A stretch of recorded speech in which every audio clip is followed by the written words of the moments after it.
This month is World Infertility Awareness Month. And one Utah mom is sharing her emotional story of the journey she went through to have her son. ABC4's Kayla Beggarly has more. Kayla? Brooke Walworth first started trying to get pregnant in 2011 and didn't have her son till last year, about a decade later.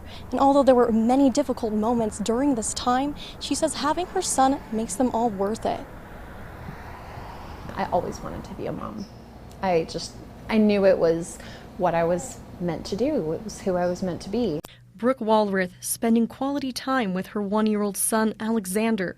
It took 10 years to have this moment. That year, when we had been trying for about 9 or 10 months, I finally scheduled an appointment with an OB. The first doctor Brooke saw didn't have answers. It wasn't until years later she found one who did. Like by then, I'd been trying for 3, almost 4 years, and they were shocked that I hadn't been able to find anybody to really listen to me or take me seriously yet. Brooke was diagnosed with polycystic ovary syndrome.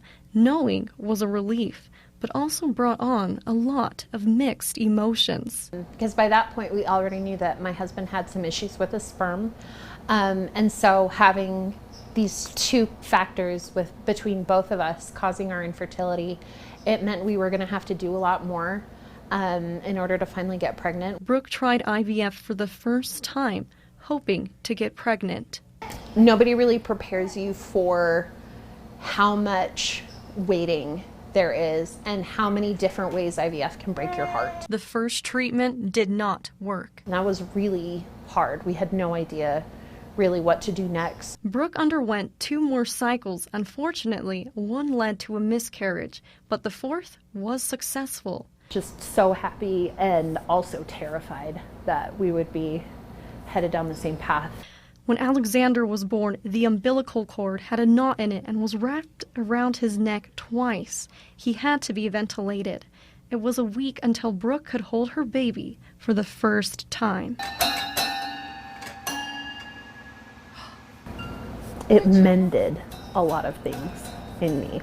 It just made me feel complete in a way that I never had before in my life.